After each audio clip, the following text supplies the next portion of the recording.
Enquanto o administrador se entregava a conversações educativas com os numerosos subordinados, Aniceto chamou-nos à pequena construção, convidando-nos a um outro ensinamento.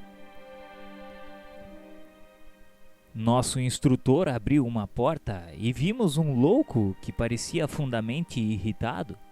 Fixou em nós o olhar inexpressivo e gritou estentoricamente. Aniceto, porém, adiantou-se e cumprimentou-o atencioso, dizendo: "Como vai, Paulo?"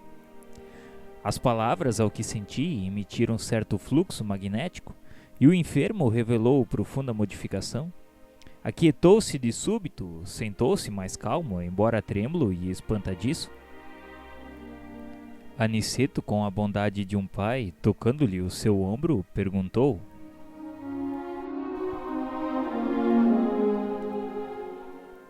"Você tem sentido melhoras, Paulo?"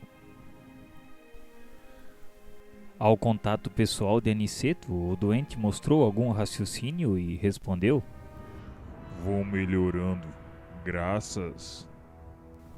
"Vamos, meu irmão, termine a frase. Você consegue." Graças. Graças.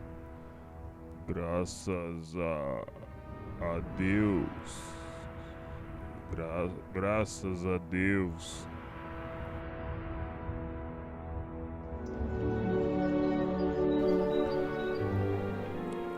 Vocês veem a diferença entre os que dormem e os que estão loucos e os que sofrem? Em nosso lar não temos dos primeiros, e os que se encontram desequilibrados nos serviços da regeneração sentem, na maioria, angústias cruéis. É necessário reconheçamos que os que gemem e sofrem em qualquer parte estão melhorando. Toda lágrima sincera é bendito sintoma de renovação. Os escarnecedores, os ironistas e os perturbados que não registram a dor são mais dignos de piedade, por permanecerem embotados em estranha rigidez de entendimento. Paulo é um doente a caminho de melhora positiva. Ainda não possui a consciência exata da situação, mas já chora, já padece com as recordações do passado triste. Recebi o esclarecimento com atenção. Lembrei-me de que, de fato, os doentes conduzidos pelos samaritanos a nosso lar, em serviço diário, eram grandes sofredores. Os que não acusavam padecimentos atrozes revelavam o estranho pavor das sombras. A única entidade que ali observara com absoluta inconsciência da própria miséria fora a de pobre vampiro que não encontrara a guarida nas câmaras de retificação. Nosso instrutor, sem qualquer preocupação de transformar o doente em cobaia, recomendou afetuoso. Pediu para que concentrássemos no Paulo a capacidade da nossa visão, e, estimulado pela experiência anterior, fixei nele todo o meu potencial de observação. Aos poucos, caracterizou-se aos meus olhos a sua tela mental, parecendo formada de compacta sombra noturna. Com surpresa, divisei formas diversas que se movimentavam. Vários vultos de mulher ali surgiam, despertando-me enorme admiração.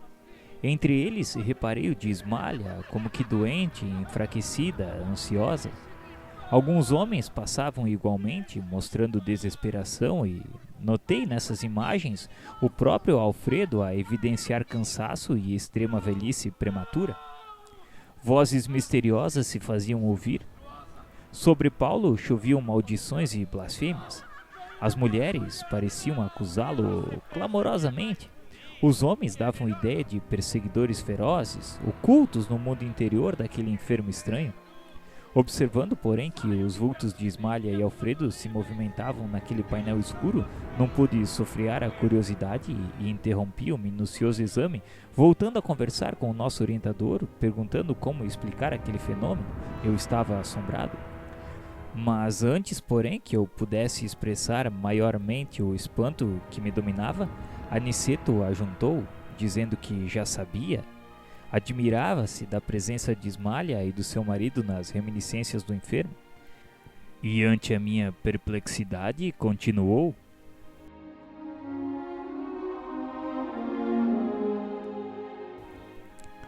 Já sei.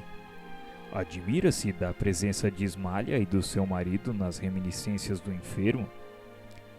Lembram-se da história de Alfredo? Temos diante de nós o falso amigo que lhe arruinou o lar.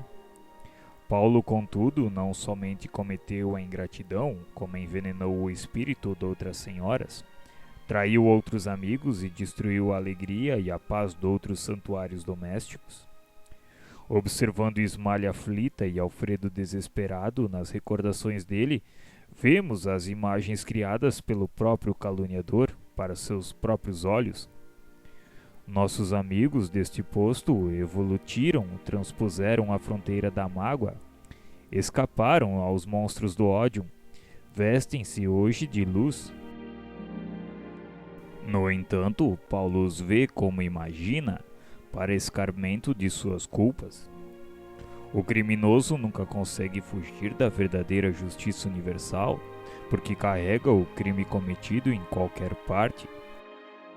Tanto nos círculos carnais como aqui, a paisagem real do espírito é a do campo interior.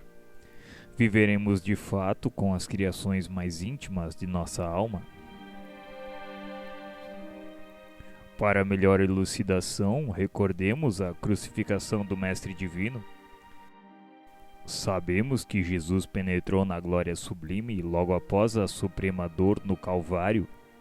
Entretanto, estamos ainda a vê-lo frequentemente pendurado na cruz, martirizado pelos nossos erros, flagelado pelos nossos açoites, porque a visão interior a isso nos compele. A condenação do Mestre foi um crime coletivo e esse crime estará conosco até ao dia em que nos vestirmos da divina luz da redenção.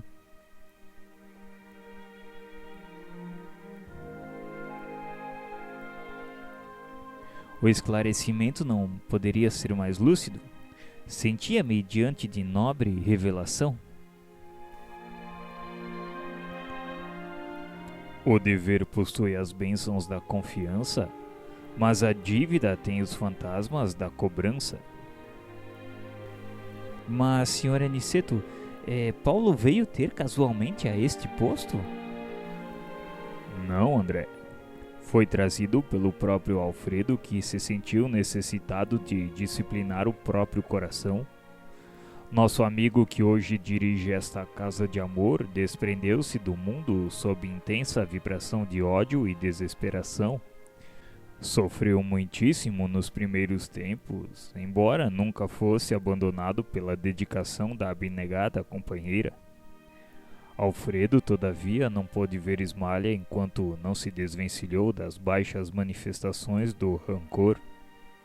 Socorrido em campo da paz, compreendeu as próprias necessidades. Tão logo adquiriu algum mérito, intercedeu pelo amigo infiel, buscou em recanto abismal e tão nobremente se dedicou ao aperfeiçoamento de si mesmo que conquistou a posição de administrador de um posto de socorro. Trouxe o tutelado em sua companhia e trata-o como irmão atualmente. Não julguem que o marido de Ismalha conseguiu essa vitória espiritual tão somente pelo fato de desejá-la. Ele desejou-a, procurou-a, alimentou-a e agora permanece na realização. Há muitos anos conversa com Paulo diariamente. Nos primeiros tempos, aproximava-se do enfermo como necessitado de reconciliação.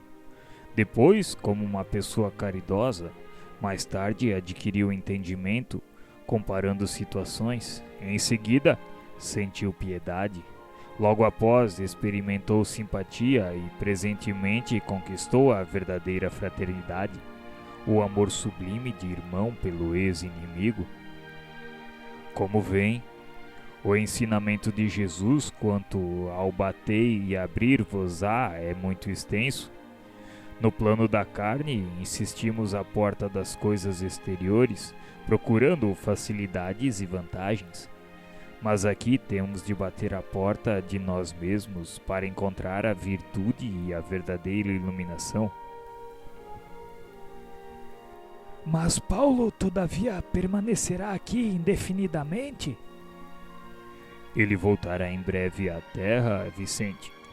Ismalha tem feito a seu favor inúmeras intercessões e não deseja que ele, ao retomar a razão plena, se sinta humilhado com o benefício das próprias vítimas. Uma das irmãs por ele caluniada no mundo já voltou ao círculo carnal, e a abnegada esposa de Alfredo pediu-lhe que recebesse Paulo como filho tão logo seja oportuno.